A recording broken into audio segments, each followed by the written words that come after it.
దీపు చంద్రదాస్ ఈ పేరు గురించి ఇతని గురించి ఇప్పటివరకు మీకు తెలియలేదంటే అర్థం చేసుకోండి మన ఇండియన్స్ పరిస్థితి మన హిందువుల దుస్థితి ఎలా ఉందనేది. ఇతన్ని బంగ్లాదేశ్లో కొంతమంది యువకులు కలిసి తినని హత్య చేశారు. చాలా దారుణంగా హత్య చేశారు. అది చెప్తుంటేనే చాలా బాధగా ఉంది. ఇంకా ఆ వీడియో చూస్తే మాత్రం అసలు తట్టుకోవడం మన వల్ల కాదు. అతన్ని రోడ్డు మీద అతి కిరాతకంగా ఒక మృగాన్ని ఈడ్చుకెళ్ళినట్టు ఈడ్చుకెళ్ళి ఒక చుట్టూ అంతా కూడా ముస్లిమ్స్ చేరి తను ఒక కిరాతకంగా అంటే మనుషులు ఈ రకంగా కూడా ఉంటారా అని అనిపిస్తుంది మనకు ఆ వీడియోస్ చూస్తే. అట్లా ఈడ్చుకెళ్ళి ఒక చెట్టుకు కట్టేసి ఉరి తీసి సజీవ దహనం చేశారు. అంటే మనిషి బ్రతికుండగానే ఉరి తీసి అక్కడ చెట్టుని అంటిపెట్టారు. మంటల్లో తను కాలిపోయాడు. సో ఇదంతా కూడా ఎందుకు జరిగిందంటే కేవలం తను దీపు చంద్రదాస్ అనేది ఆ వ్యక్తి కేవలం ఒక హిందూ అనే ఒకే ఒక్క ఆలోచనతోటి తన్ని చంపేశారు. సో దీనిపైన బంగ్లాదేశ్ స్పందించింది. ఆర్ఏబి అని ఒక కొత్త దాన్ని తీసుకొచ్చి వీళ్ళందరినీ కూడా అంటే దానికి ఏదైతే మర్డర్కి పాల్పడ్డారో వాళ్ళని ఒక 7-8 మందిని వెంటనే వాళ్ళపైన చర్యలు తీసుకోవాలని చెప్పి అన్నారు. వాళ్ళని అరెస్ట్ చేశారు. కానీ దీనివల్ల ఎంతవరకు న్యాయం జరుగుతుంది? వాళ్ళ కుటుంబానికి అవ్వచ్చు, అతనికి అవ్వచ్చు. తనకు ఆల్రెడీ పెళ్ళయిందని అంటున్నారు. తనకి ఒక 25 to 27 ఇయర్స్ ఉన్నాయంట. వాళ్ళ పేరెంట్స్ కావచ్చు, ఒకవేళ తనకి పెళ్ళయి ఉంటే తన వైఫ్ కావచ్చు, వీళ్ళని అరెస్ట్ చేయడం వల్ల ఎంతవరకు న్యాయం జరిగింది? హిందూ అనే ఒకే ఒక్క ఆలోచనతోటి వీళ్ళు చంపడం అనేది ఎంతవరకు కరెక్ట్?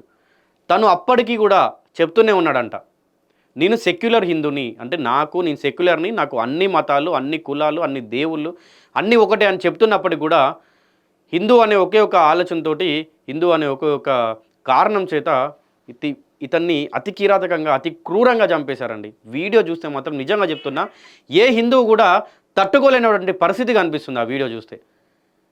నిజంగా ఆ తల్లి ఏడుస్తుంటే మనకు బాధేస్తుంది. అరే ఏంటి, హిందువుగా పుట్టడం మనం చేసిన తప్ప? హిందువుగా ఉండడం మన తప్ప? ఇండియన్స్ అవ్వడం మన తప్ప? ఇంత క్రూరంగా ఇంత కిరాతకంగా చంపడం ఏంటి? నేను ఒకసారి మీకు వీడియో చూపించే ప్రయత్నం చేస్తాను. ఒకసారి చూడండి వీడియో. తన తల్లి ఎలా ఏడుస్తుందంటే అసలు మొత్తం తనని పాపం అసలు ఎట్లా అంటే బట్టలు తీసేసి రోడ్డు పైన ఈడ్చుకెళ్తూ ఎంత ఘోరంగా అంటే మనుషులు ఇంత దారుణంగా ఉంటారు అంటే ఒక్కసారి మీరు దీపు చంద్రదాస్ అని గూగుల్లో కొట్టి చూడండి. తన వీడియోస్, ఫొటోస్, తన గురించి సంబంధించినటువంటి న్యూస్ మొత్తం మీకు ఇక్కడ గూగుల్లో కనిపిస్తుంది. నేను ఒకసారి మీకు వీడియో చూపిస్తాను చూడండి. ఎంత క్రూరమైనటువంటి వాళ్ళు ఉన్నారు ముస్లిమ్స్ అని చెప్పి. సో దీనిపైన నేను ఇందాక ఒక వీడియో చూసిన, ఒక ముస్లిం సోదరుడు, ఒక ముస్లిం సోదరుడు దీనిపైన వీడియో చేశాడు.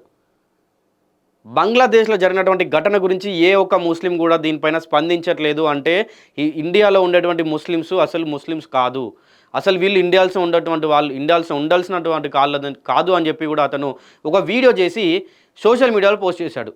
నాకు తనకు నిజంగా సలాం కొట్టాలనిపించింది. అంటే యాజ్ ఏ ముస్లింగా ముస్లింలని తిడుతున్నాడు ఆయనే. అరే బంగ్లాదేశ్లో ముస్లింలు అందరూ కలిసి ఒక హిందూని చంపేసిర్రా భయ్, మీరు ఒక్కడు కూడా రియాక్ట్ అయితే లేడు.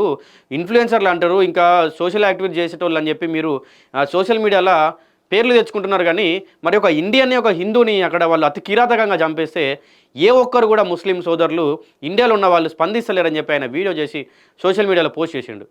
నాకు నిజంగా చాలా బాగా అనిపించింది. ఆయన మాట్లాడే విధానం చూసినా, ఆయన చేసినటువంటి వీడియో చూసినా కూడా. చూడండి ఈవిడే వాళ్ళ తల్లి ఎంత ఘోరంగా ఏడుస్తుందంటే అంత ఘోరంగా ఏడుస్తుంది ఆవిడ. పాపం చాలా బాధేస్తుంది ఆమెను చూస్తుంటే. ఒకసారి ఉన్నాను, నేను మీకు ఫుల్ వీడియో చూపిస్తాను. ఫుల్ వీడియో కరెక్ట్గా నాకు నెట్లో దొరకట్లేదు, ఎందుకంటే వీళ్ళకి స్ట్రైక్ పడే ఛాన్సెస్ ఉన్నాయి. మనం వీడియోని ఎక్కడ కూడా డైరెక్ట్ పోస్ట్ చేయలేము. సో నేను ఒకసారి మీకు జూమ్ చేస్తాను. ఈవిడ తల్లి ఎవరైతే ఉన్నారో ఈమెనే.